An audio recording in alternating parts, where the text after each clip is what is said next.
my seminar series. And today I'm happy to be here to talk about the methods and the results on the critical fluctuations from RHIC BES scan and fixed target experiment. Okay, this is the outline of my talk. After the brief introduction, I'm going to review some of the important analysis techniques for higher order fluctuations, and I will show some experimental results from the RHIC. Then I will mention a little bit about future prospects. Let us start from the conjectured QCD phase diagram with respect to baryon chemical potential at temperature. Now we know that there are two phases of hadron gas phase and quark-gluon plasma phase, but we don't know very much about the phase structure between two phases. One thing we know is that the phase transition at vanishing baryon chemical potential is a smooth crossover, which was shown by large QCD calculations. At large mu-B regions, on the other hand, the phase transition is predicted to be the first order, and if it is true, the QCD critical points may also exist, which is a connecting point between crossover to the first order phase transition. In order to study such a rich phase structure, the beam energy scan program has been carried out in RHIC from 2010 to 2017, from 200 GeV down to 7.7 GeV in gold-gold collisions, which corresponds to 30 MeV up to 400 MeV in baryon chemical potentials. And by using these data, we have been measuring the fluctuations, higher order fluctuations of conserved charges in order to study the QCD phase structure. And here I'm showing the sketch of the star detector, which covers the full azimuth angles and the eta region from -1 to 1. And for high order fluctuation analysis, we mainly use a time projection chamber and a time of flight detector for which provides excellent particle identification. And these 2 points are crucial for higher order fluctuation analysis.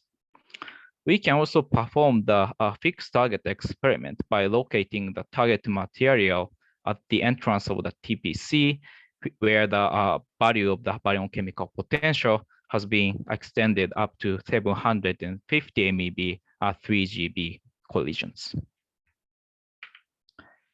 Okay, and fluctuations are moments and cumulants, which are mathematical measures of a shape of a distribution. As you already know, the first and second order moments are called mean and then standard deviation, which represents the average value and the width of the distribution. Similarly, the third and fourth order moments can be defined, which are called skewness and kurtosis respectively, and they represent the asymmetry of the distribution and the sharpness of the distribution. And cumulants are expressed in terms of moments, and moments can be expressed in terms of cumulants, as you see in the bottom left formulas, but cumulants are more useful since they are proportional to the system volume and easier to handle compared to the moments. Then experimentally, we measure the higher order cumulants of conserved charges to study the QCD phase structure. At each collision event, we count the number of particles and antiparticles and calculate the difference between them, net particle number, which is filled in the histograms of many collisions. And the top right, very difficult to measure neutrons, and therefore we measure net-proton as a proxy of net-baryon. And there are two main advantages to measure such observables. Firstly, a higher order the cumulant is, more sensitive it is to the correlation length, and this correlation length is predicted to diverge around the critical point. Secondly, by taking ratio between different order of cumulants, then the trivial volume dependence of cumulants are cancelled. Then cumulant ratios can be compared to the susceptibility ratios given by the theoretical calculations, although we need to keep in mind some differences between theory and measurements. Then our measurements will be compared to the various baselines. The minimal baseline would be a scalar distribution. If particles and antiparticles follow independent Poisson distribution, then the resulting net particle distributions become scalar distribution. where the odd order cumulants becomes the difference between two mean values of the two Poisson distribution, and the even order cumulants become sum of them.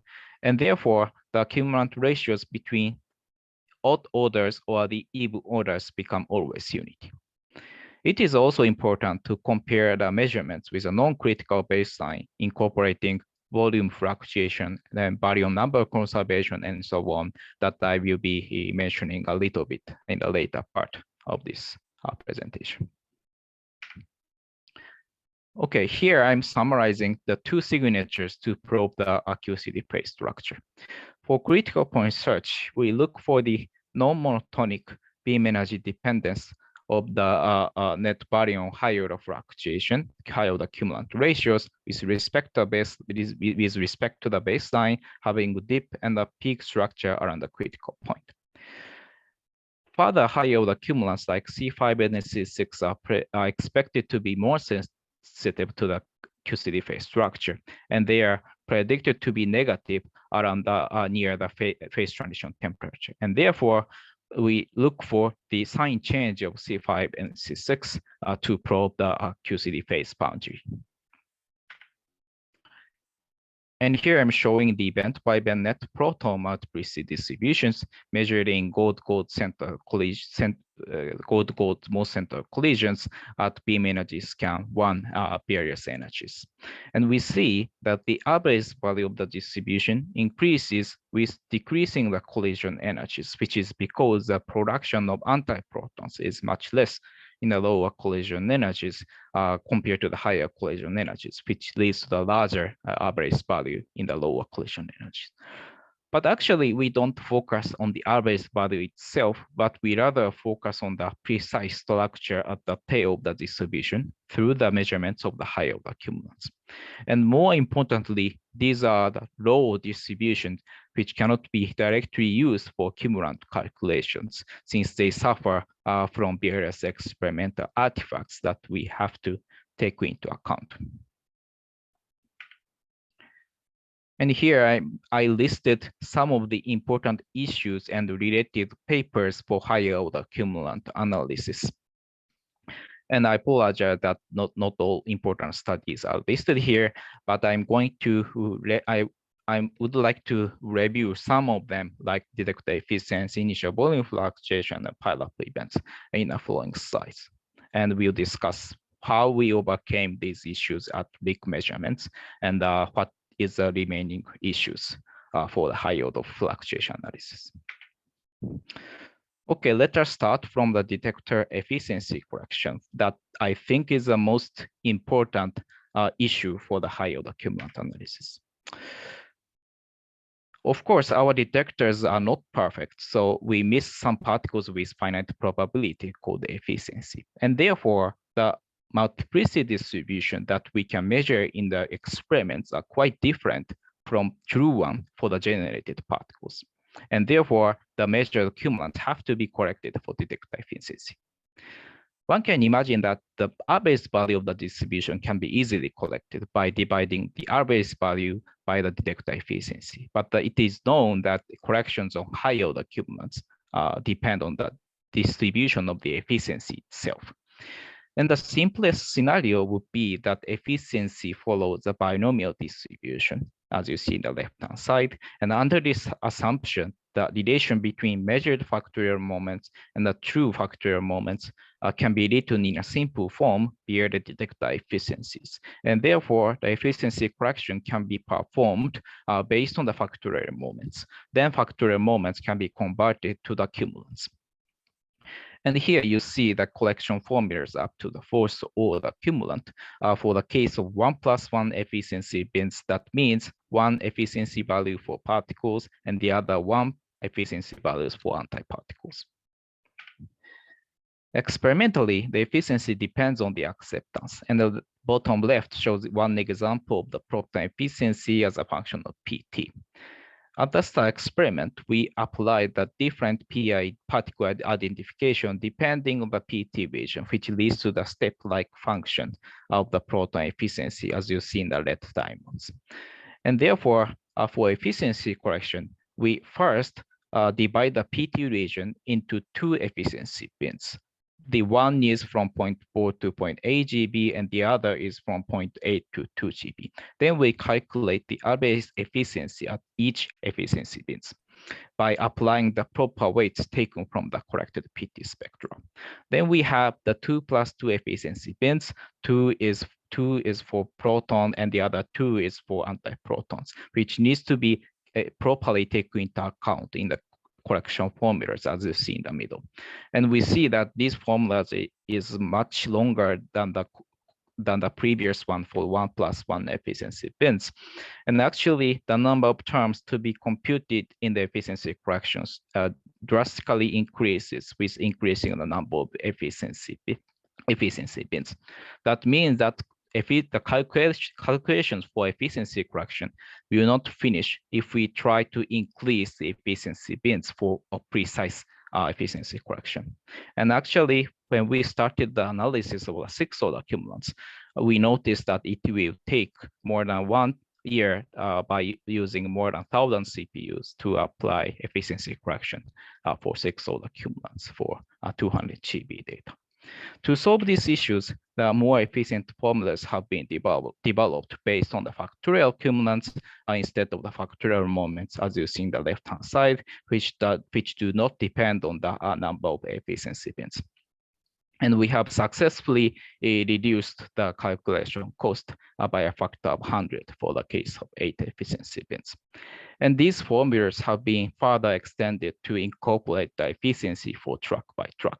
And therefore, what we need to do in experiment is to prepare the precise efficiency map as a function of with respect to the acceptance fitted by the arbitral function, which can be incorporated in the efficiency correction to take into account the efficiency for each track. So the efficiency correction for binomial efficiencies have been established according to these studies. However, it was pointed out that binomial efficiency correction does not work for non-binomial efficiency. And here I'm showing one example demonstrated in this paper. And this plot shows the number of measured particles when 40 particles are generated with 70% efficiency, which is the 28 of the average value. And the black points are for the binomial distribution, and the other 4 lines are from hypergeometric distribution, which is narrower than the binomial. And the deviation from the binomial distribution is controlled by the non-binomial parameter alpha. And we see that distribution becomes narrower and narrower with decreasing the value of alpha. Then we apply the binomial efficiency correction with respect to multiplicity distribution, which suffered from the hypergeometric efficiency.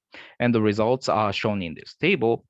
If binomial efficiency correction works well, these cumulant ratios always should be unity, but we see that results deviate from unity and the deviation becomes larger with increasing the deviation from the binomial distribution. So in order to solve this issue, we have developed the 2 more general methods for efficiency correction. One is so-called one unfolding approach, and the other one is moment expansion. And I will briefly explain about the unfolding approach that is applied to the study. So this is a flowchart for the unfolding approach. And what we can measure in the real experiment is a multiplicity distribution at the measured coordinate. But what we want to know is a multiplicity distribution at the generated coordinate before it suffers from the detector efficiency, which needs to be carefully parameterized via the realistic detector simulations. Once it is determined, we generate the Monte Carlo distribution at the generated coordinate. Then we apply the detector filter to the Monte Carlo distributions to produce the Monte Carlo distribution at the measured coordinate. Then we take the difference between experimentally measured distribution and the Monte Carlo distributions to define the correction function, which is converted from measured coordinate to the generated coordinate by applying by applying the reverse response matrices, which can be computed while we apply the detector filter to the Monte Carlo distributions. The correction function is then applied to the Monte Carlo distribution at the generated coordinate, which should give a little bit closer distribution to the experimentally true distribution.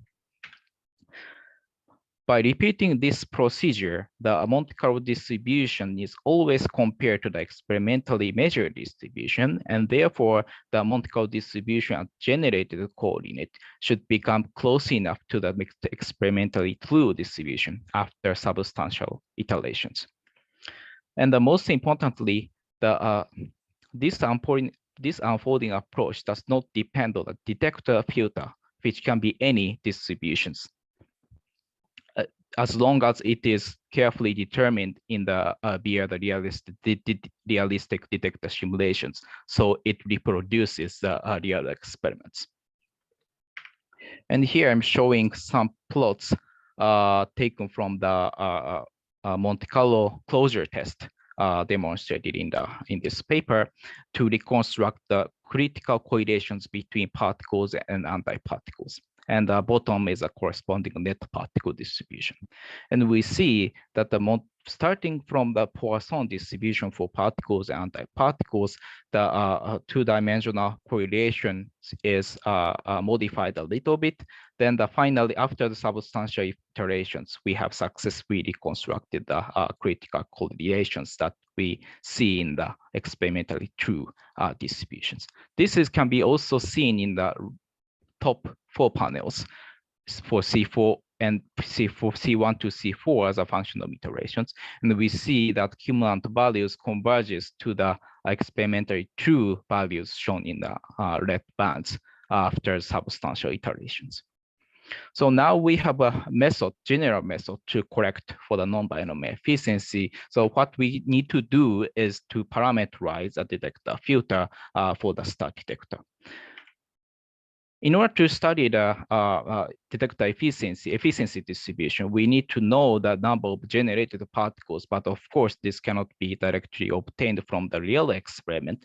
And therefore, we performed the Monte Carlo detector simulations where we embedded the Monte Carlo tracks into the real data and perform the tracking as is done in the real experiment to check if the embedded Monte Carlo tracks can be successfully reconstructed or not. And here, these panels show the number of event-by-event reconstructed protons, where we embed the fixed number of protons and antiprotons, and different panels shows a different number of embedded Monte Carlo protons and antiprotons.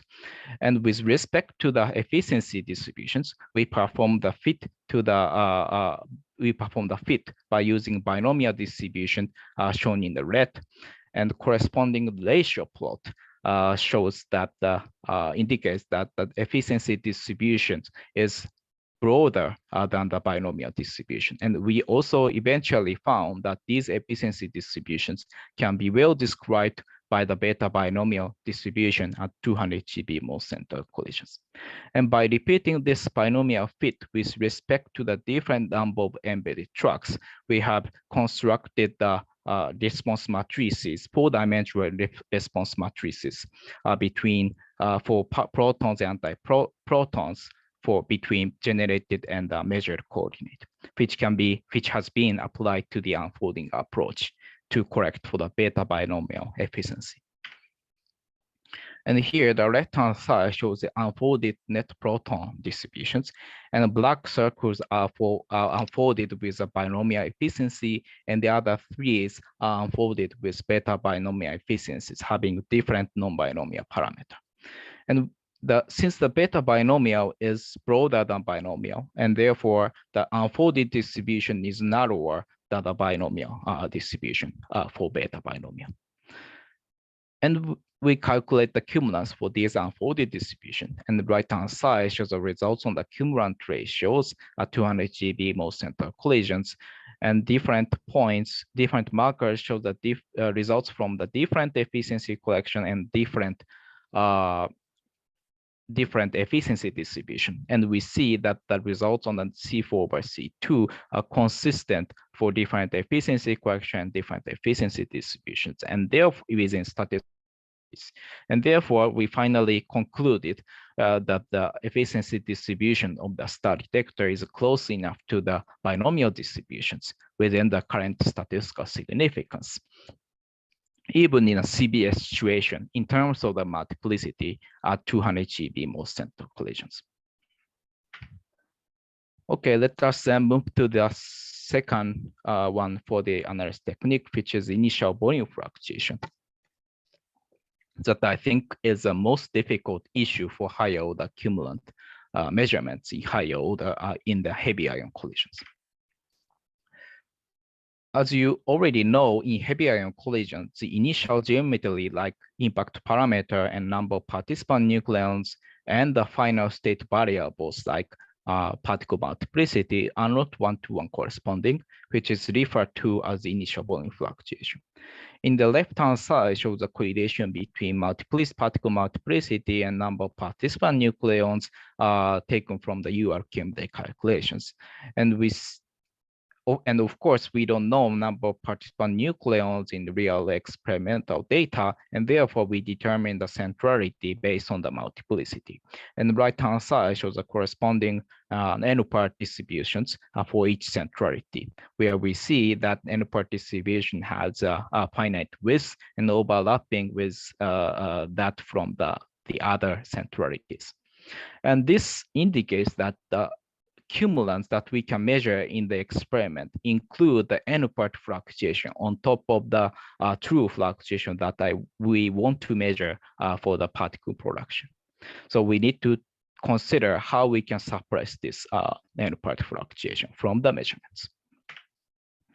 The effect of the initial volume fluctuation on the higher order cumulants are demonstrated in the star data for C1 to C4 as a function of centrality for different collision energies. And here you see that the value of higher order cumulants get artificially enhanced with increasing the centrality beam width for cumulant calculations, which is because the n-part initial volume fluctuation is enlarged with enlarging the centrality beam width, while the value of C1 is unchanged by constructions. And one simple way to suppress this effect is to apply the centrality is so-called centrality beam width correction, CBWC, where we calculate the cumulants at each reference multiplicity bin and average them in one centrality. This is a purely data-driven approach, but it is known that it cannot eliminate the volume fluctuation because we know that even if we fix the reference multiplicity bin at the final state, the n-part still fluctuate largely in event by event. So this approach cannot eliminate the volume fluctuation. So in order to solve this issue, the other approach has been the other correction method have been developed, as you see in here for the correction formulas that we call volume fluctuation correction here. And these formulas are derived based on the assumption of independent production of particles from initial source. And with this assumption, the true cumulants can be expressed in terms of the products between average n-part and the net particle cumulants for each n-part source due to the additivity of the cumulants. And additional terms appear from the initial volume fluctuation, which can be expressed in terms of the high order cumulants of n-part distribution, and which needs to be determined via model calculations. And I should also probably note here that according to the recent developments by Hades collaborations, the assumption of the independent production model is no longer necessary, and the details can be found here. But still, the correction parameters needs to be determined by the model calculations. So there is no established way to take into account to properly take into account the initial volume fluctuation for higher order cumulant analysis. And therefore, we have applied both the method, CBWC and the volume fluctuation correction, to some of the beam energy scan 1 data for a net proton C4/C2. And we see that the results from both the methods are consistent within statistical uncertainties. However, this issue becomes much more problematic for the high statistics dataset at lower collision energies. At lower collision energies, the centrated resolution is much lower compared to the higher collision energies due to the less number of produced particles. And here I'm showing the results of the cumulant ratios for proton number distribution as a function of centrality from the 3GeV collisions. And the black squares are from CBWC, and the blue and the red markers are from volume fluctuation correction by using Glauber and the URKM calculations to determine the n-part distributions and their cumulants for correction parameters. And we see that all the results are different, but the differences seems the smallest at the most central collisions compared to the other mid-central, mid-peripheral collisions, which is because the n-part distribution is the most suppressed due to the fixed number of maximum number of collisions to be 394 for gold-gold collisions. And therefore, these results would indicate that we should probably focus on the most central collisions in terms of the initial volume fluctuation, especially at the lower collision energies. Okay, let us move to the third one for the analysis technique, which is a pileup correction. Pileup is a superposition of more than one single collision events. And the probability of the pileup events become more significant in the fixed target experiment compared to the collider experiment. And here I'm showing the difference multiplicity distribution at 3GeV gold-gold collisions. And we see a clear bump structure at the tail of the distribution, which is coming from the pileup events. And we also see the similar tail structure also for the proton number distribution at the most central collisions. In order to understand the effect of the pileup events on the higher order cumulant analysis, we demonstrated a simple model simulations. We first generate the reference multiplicity distribution by using Glauber and two-component production model as shown in the blue squares. And the two single collision events are randomly superimposed to form the pileup events with a 5% probability, which is shown in the red circles. What we can measure in the experiment is shown in the black lines, where we cannot separate the single collision and the pileup events anymore. And we simultaneously generate the multiplicity for particle of interest for cumulant calculations. Blue is for single collision and red is for pileup events, and we see a similar tail structure as we observed in the experimental data. Then we calculate the cumulants for these multiplicity distributions, which is shown in here from C1 to C4 as a function of centrality. As you see in the yellow circles, we see that high order cumulant ratios are artificially enhanced at the most central collision due to pileup events. So theoretically, the high order cumulants are predicted to be enhanced around the critical point, and therefore these pileup events could make a fake signal of the critical point at a lower collision energy, and therefore we have to remove the effect of the pileup events from the analysis.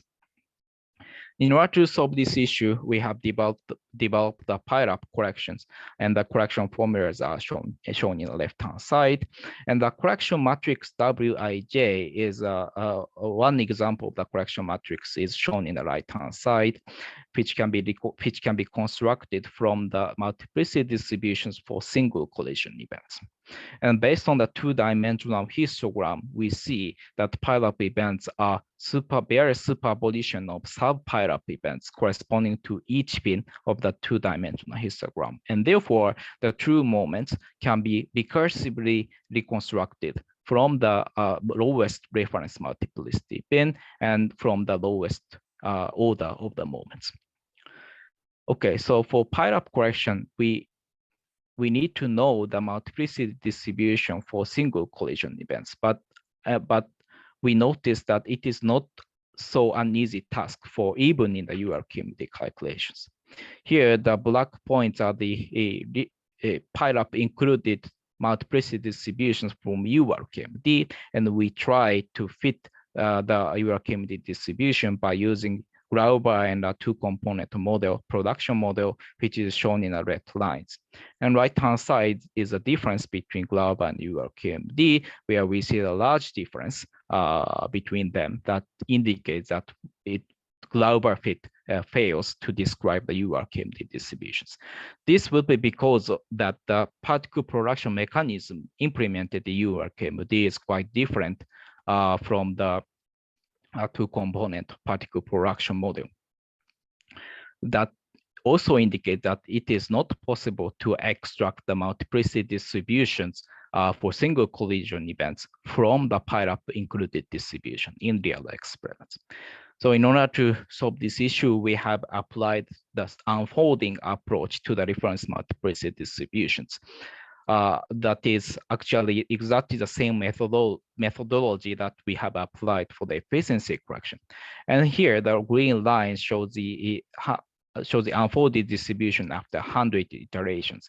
And if we look at the difference between unfolded distribution and URQMD, we see that the unfolding does work well to reproduce the URQMD distribution. That means we can extract a single collision multiplicity distribution from the pileup included distribution by using the unfolding approach.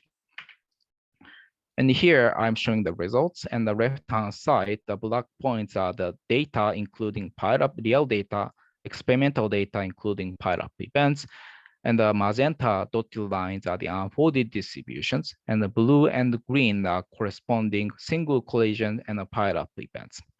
And based on the blue single collision events, we constructed the correction parameters for pileup correction, and the results are shown in the right-hand side up to the fourth order cumulant as a function of centrality.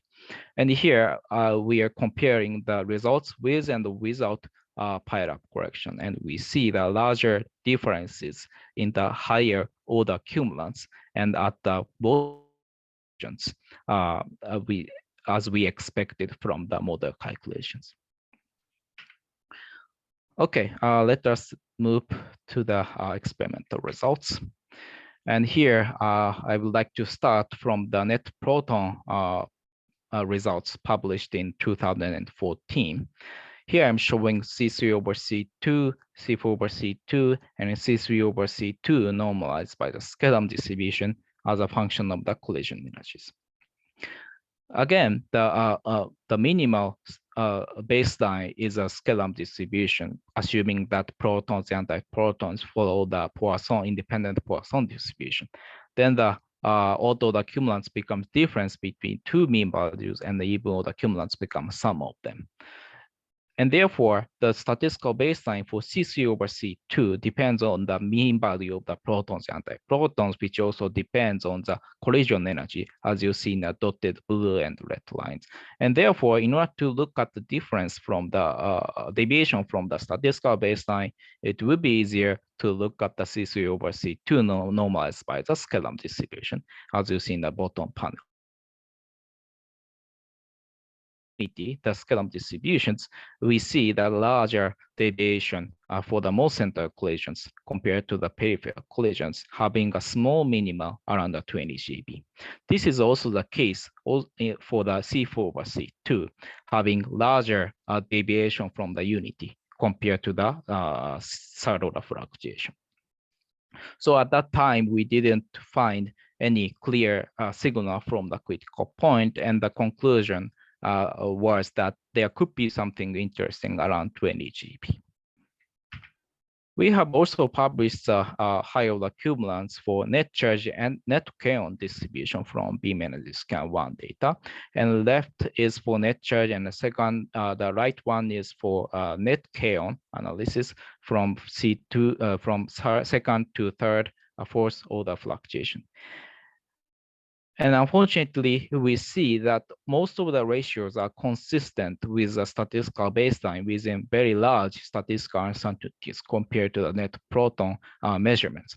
This is because that the high order fluctuations, uncertainties of the high order fluctuation depends on the width of the distribution and the detector efficiency.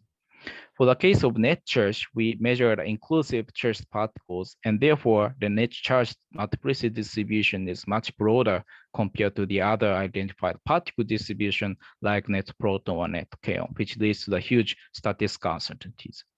For the case of net kaon, the detector efficiency for kaons are lower than the other identified particle like pions or the protons, which leads to the larger statistical uncertainties after efficiency collections.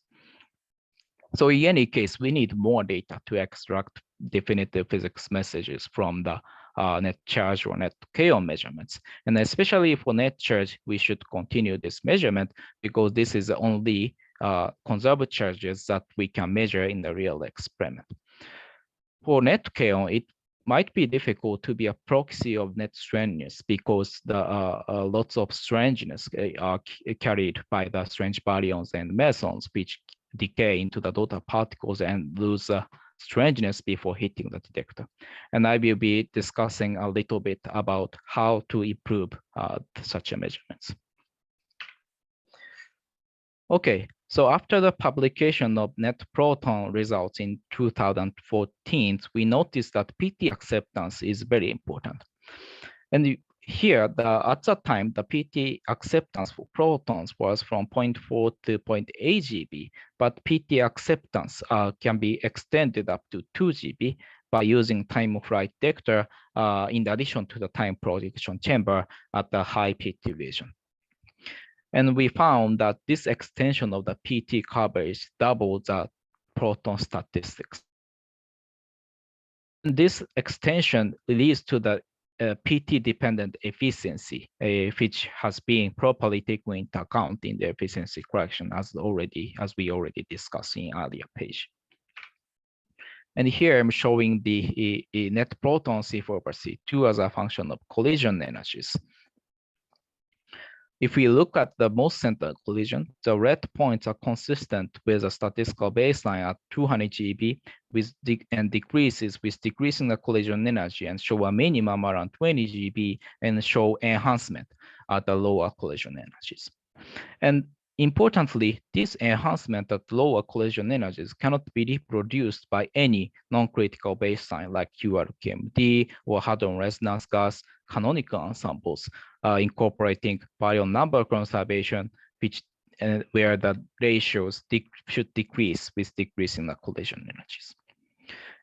And interestingly, this non-monotonic collision energy dependence is quite similar to the theoretical model prediction, and therefore the results could indicate the critical existence of the critical point at lower collision energies.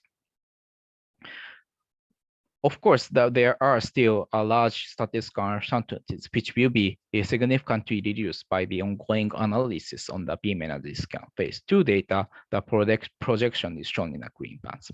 And it is also important to check the predicted peak and disappearance of the signal from the critical point. And And in order to access further lower collision energies, we have performed the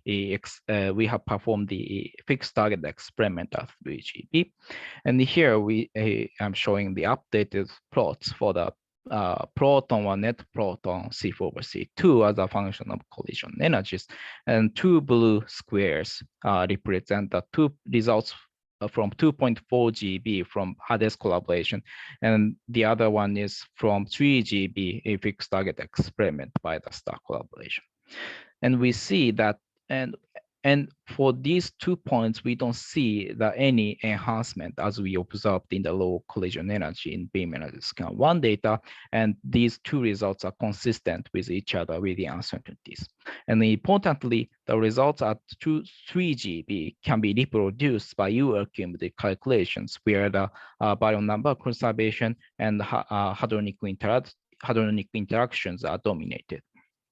And therefore, we concluded that these data imply that the critical point could only exist at the collision energies above 3 GB, if it exists.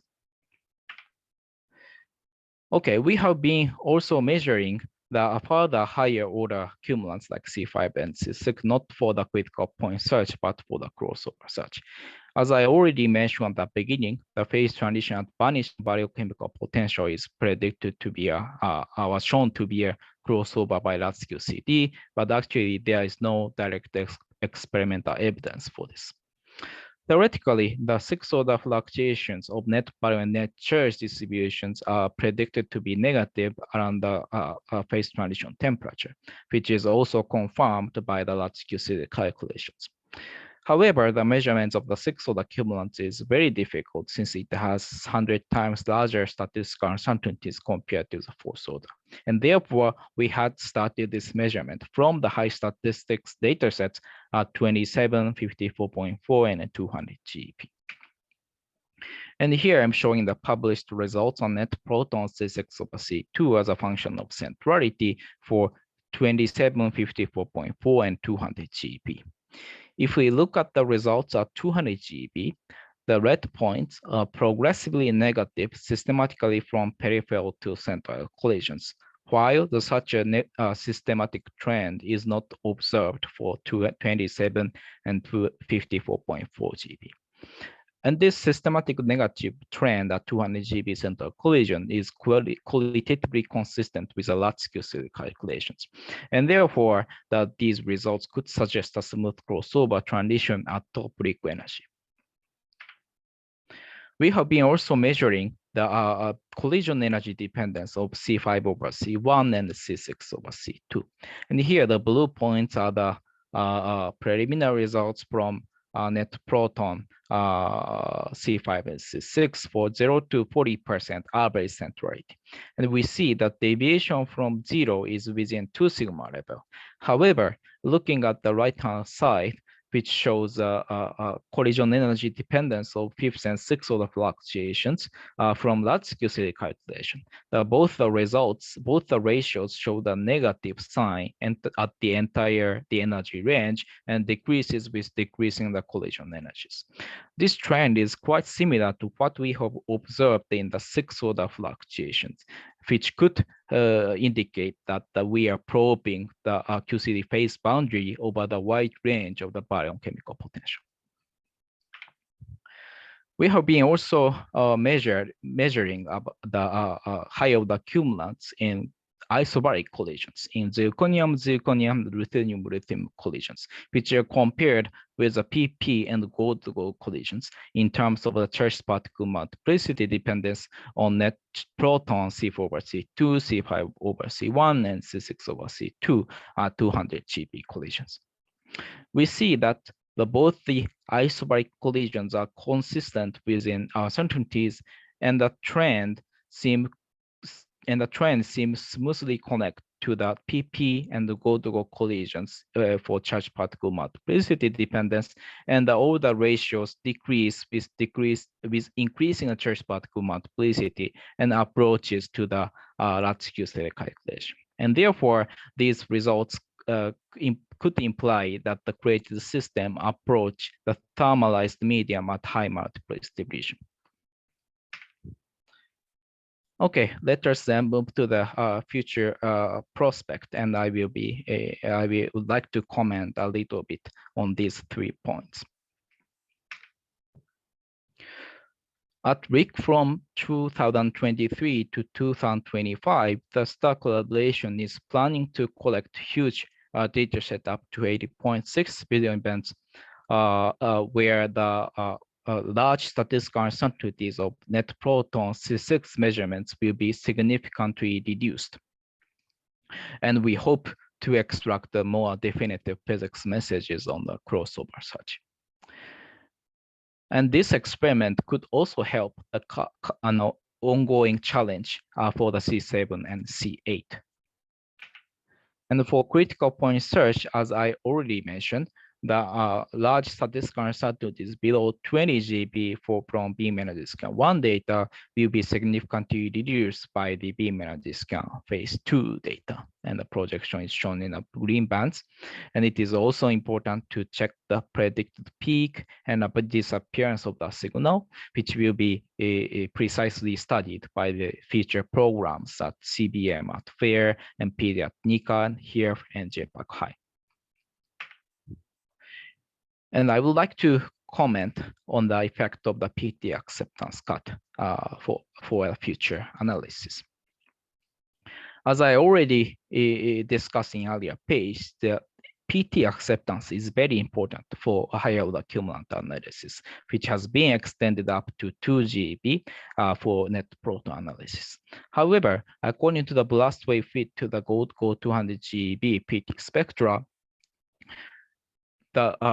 we are capturing, for net charge analysis, we are capturing only 50% of the charged particles and 80% for the net proton. So there are still not small amount of particles outside the experimental acceptance, which needs to be taken into account, especially when we compare the measurement with a theory. And this effect can be actually corrected in the same way with efficiency correction, assuming independent particle production in PT and by using these acceptance parameters. And in this paper, we try to reconstruct the second order net-baryon and net-charge cumulants by using STAR published data, which is compared with the large-scale calculations in order to check whether or not we are really looking at the chemical freeze-out temperature through the measurements of the fluctuation. And in the left-hand side, the rapidity acceptance dependence of the cumulant ratios are compared between with and without PT acceptance correction. And after the PT acceptance correction, the results are compared to the large-scale calculations, where we unfortunately extracted the significantly lower temperature compared to the chemical freeze-out temperature, where we probably need to take into account the effect of resonance decays, which affects the value of second-order net charge cumulant. And more importantly, we see a significant difference between with and without PT acceptance correction. And these results would indicate that we probably should take into account this PT acceptance cut effect, not only for second order cumulants, but also the fourth order cumulants for the future analysis. Okay, recently it was proposed that the second order mixed cumulants among different conserved charges are sensitive to the magnetic field by the large-scale calculation. And therefore, it will be interesting to measure these observables, especially at the isobaric collisions, to see the possible difference in the magnetic field. On the other hand, these observables include baryon strangeness correlation. And according to the URKMD studies, the most of the signals of the baryon strangeness correlation is carried by the strange baryons, which decays into the daughter particles and lose the strangeness before hitting the detector, as I already mentioned in the earlier page. And therefore, in order to study the fluctuations of the strange baryons, we usually use the invariant mass technique to reconstruct the hyperons. And here I'm showing one example of the invariant mass distribution of lambda. And the difficult thing is that there are always a combinatorial backgrounds under the signal peak of the lambda, and it is not possible to separate the signals and the background particles in track by track basis. And therefore, for high order fluctuation, event by event fluctuation analysis, we have to apply the very tight topological cut to reconstruct the strange baryons to have the very high purity. In very high purity, in order to assume that all the tracks into the inside the signal region are all the signal particles, including the residual 10% backgrounds. So in order to, and in general, the reconstruction efficiency of strange baryons becomes lower with tightening of topological cuts, which leads to the larger statistical uncertainties after efficiency collection. And therefore, in order to improve the measurements of the strange baryons cumulants and the baryon strangeness correlations, we need a method to extract the true cumulants under the situation of high efficiency with a low purity. And recently, we have developed a method for the purity correction, and I like to briefly explain the methodology here. In order to extract the true second order, in order to extract the second order cumulant of the signal particles, we need to subtract the second order cumulants of the background particles and the mixed cumulants between signal and the background particles. And of course, these two terms cannot be directly obtained in the experiments, and therefore we consider to utilize the sideband cumulants. And here, the width of the sidebands are determined so the yield is consistent with that in the background particles in the signal regions. Then these two terms, then the second order cumulants of the background particles can be replaced by the second order cumulant of the sideband particles, and the correlation between signal and background particles can be decomposed into two terms. One is the correlation between signal candidates and the sideband particles, and the other one is a correlation between the sidebands. And these three terms can be directly computed in the real experiments. And therefore, we can extract the two second order cumulants of the signal particles according to these formulas. Unfortunately, there is no way to check the validity of this assumption. And therefore, we propose to apply the purity correction by varying the topological cut conditions and apply the efficiency and purity corrections to check all the results after purity and efficiency corrections are consistent with each other. And in this model, we demonstrate the methodology. We demonstrate the procedure to be applied to the experimental data to check the feasibility of the purity correction. And in this model, the correlations between signal and the background particles and the correlation between sidebands are implemented, and both the purity and reconstruction efficiencies are also implemented. And here, the second order cumulant and third order cumulant are plotted as a function of efficiency.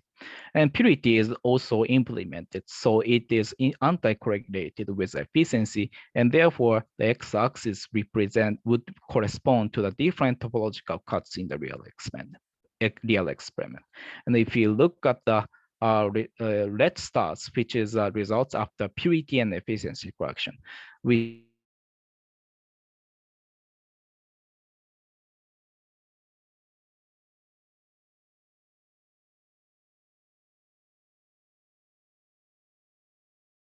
previously, without purity correction, we had to select the very high purity situation with a very low efficiency, having very large statistical uncertainties after full collections.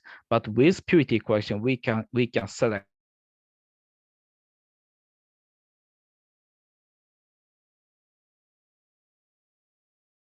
minimal statistical uncertainties.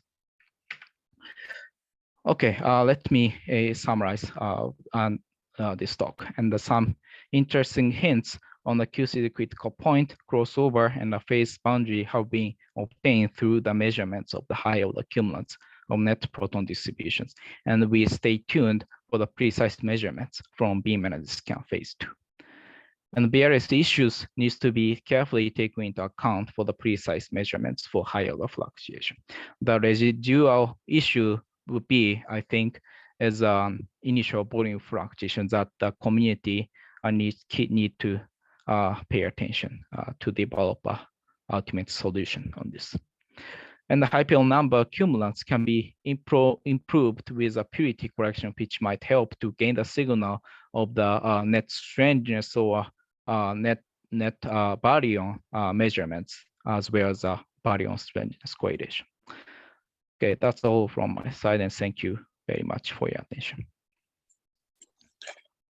Thank you, Toshihiro, for this very nice and comprehensive presentation. Now the talk is open for question. Any question, please raise your hand. And let me go first to the in the chat window. Cloud, would you like to open your microphone and directly ask the question? Thanks, Shelfin. Great talk, by the way. It's delightful to see that so much effort have been put into understanding the various effects, instrumental effects that might play a role in the, determining the value of these cumulants. You made a statement at some point about non-binomial fluctuations, and I hear that a lot in STAR. I hear that a lot in the Alice collaboration as well. But I forgive me for being dense, but I don't understand it. I think it's dangerous to assert that fluctuations are non-binomial just on the basis of an integral of the fluctuation. For instance, you showed us how do you correct for pileup, for instance, and so I would argue that perhaps the presence of pileup could in fact create non-binomial fluctuation, or the appearance of non-binomial fluctuations. But other than that, I don't know where this what you call non-binomial comes from. Okay, so I think I agree that pileup events could lead to a non-binomial effect of the efficiencies. So you mean both effects are correlated each other? But correct. Yeah, because you could in fact be, when you correct for one and correct for the other, you could perhaps, I'm not making a statement, but I'm just suggesting that there might be a correlation between the two. I see. Yeah, thank you for your very nice point. And actually, I've never thought about that. And I think in order to study that effect, we need to perform the detector simulation under the situation of a pileup events. That I need to think about how we can address about the effect and the impact of that effect. And currently, as you already pointed out, we apply the correction separately, the non-binomial efficiency correction and the pileup correction. And therefore, so yeah, I will think about it on the effect of the correlation between two effects. Yeah, thank you. If I may indulge with a second question, on slide 34, you devise a correction method. 34. I think it was. Yes, here. It's interesting to consider that you could correct the cumulants in this fashion, but I can't help noticing that you are using a two-step model assumption. And one of the steps or one of the hypotheses is that the particle production is independent. But if the particle production is really independent, the factorial cumulants of order 2 and up and higher would be vanishing, and consequently the cumulants of order 2 and up would become simply proportional to the cumulant of order 1. And so I'm not sure this is really warranted here. Could you elaborate? I see. So yeah, I agree that this assumption is kind of, I think it's danger to apply in the real experiment. And so I probably, what I can say here is that this assumption of the independent particle production is actually no longer necessary according to the recent development by the Hades collaboration. So I think I propose to suggest to go through this paper. It is details are discussed here, and yeah. Okay, thank you. Thank you.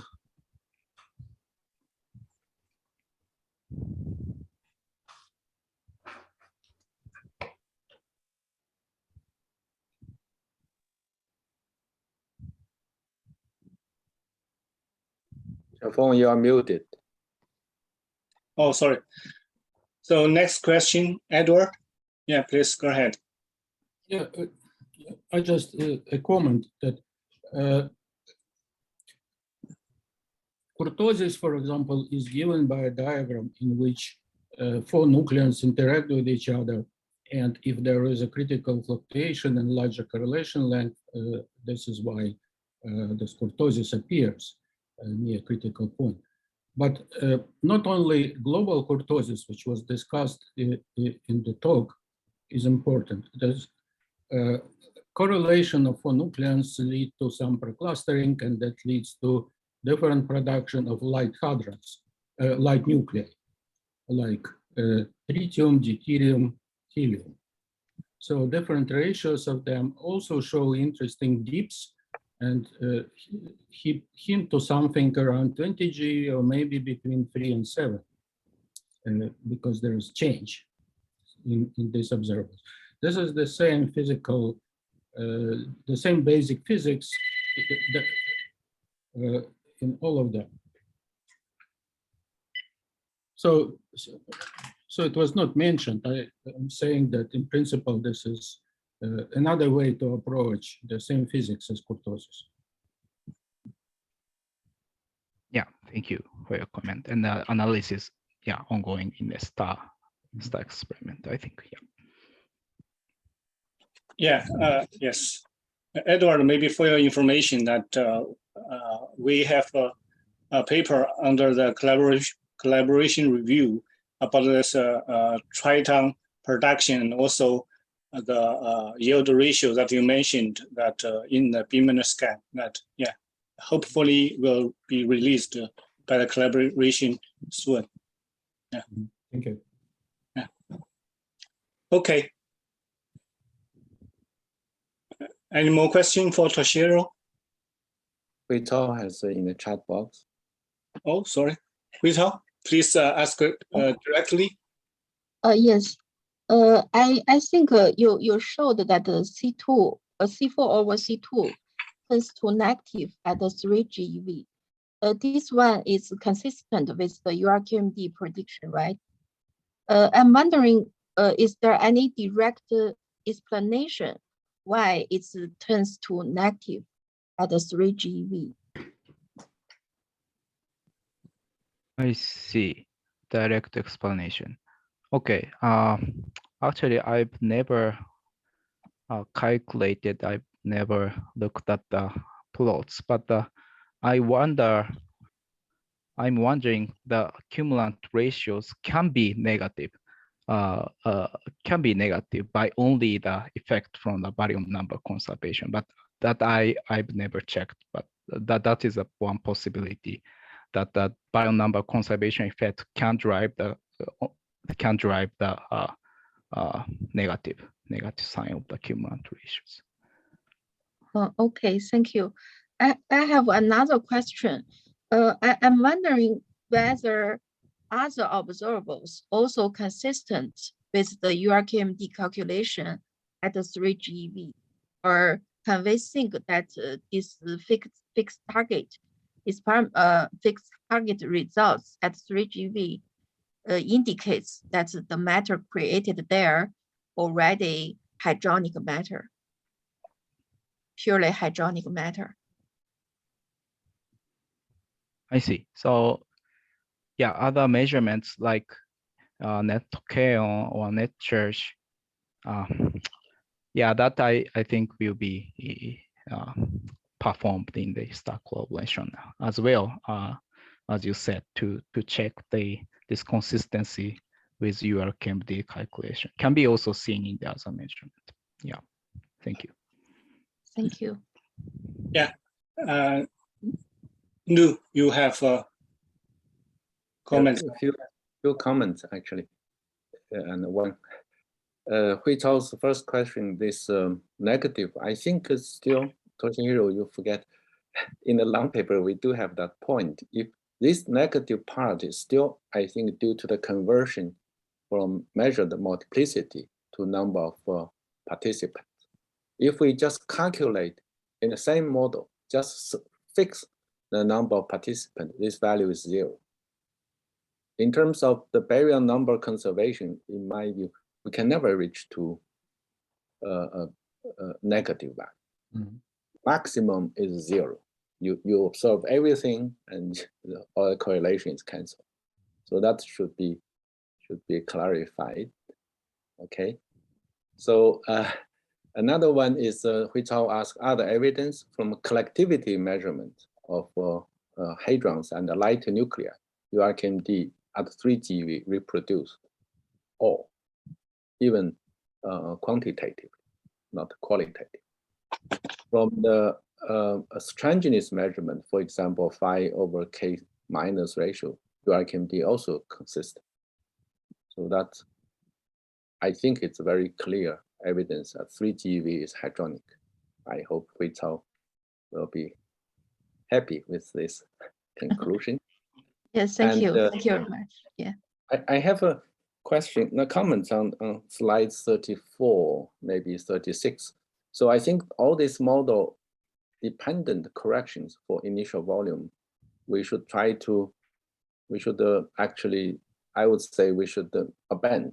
In the future measurement, the only way to suppress this initial volume fluctuation is to measure number of participants.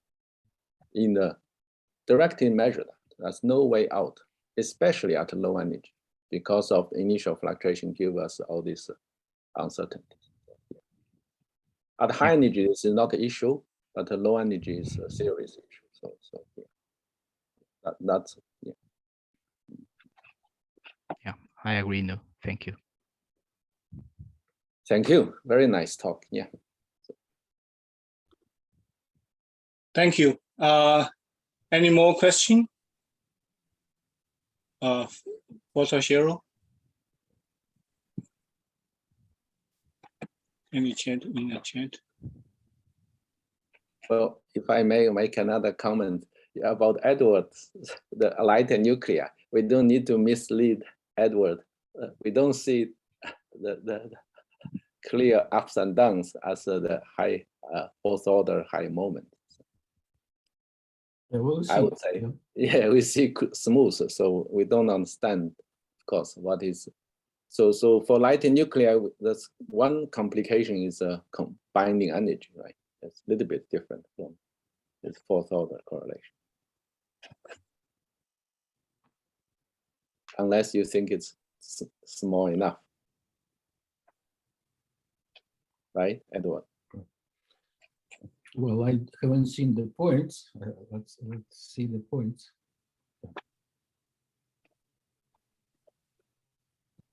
Xiaofeng, I have one comment, if I may. I would like to bring your attention to the nice work that was done by the group of Peter Braun-Munzinger, including in particular Anar Ristomov, in using a method that was developed by Gadzinski, so-called identity method, to correct for contamination of cross species. I wrote a paper on this some years ago, expanding on the method, and showed that This can be applied to factorial moments as well as cumulants. And it's a lot of work. It's complicated, but it can be done, and it's exact. I can send you the reference. Okay, great. Hiro has it. Yeah, if we can comment on it, the identity method, we are already aware of, but this purity correction is also can be also applied to correct for the contamination from other particles, as well as for the baryon strangeness correlation. So yeah, that's just my comment. Yeah.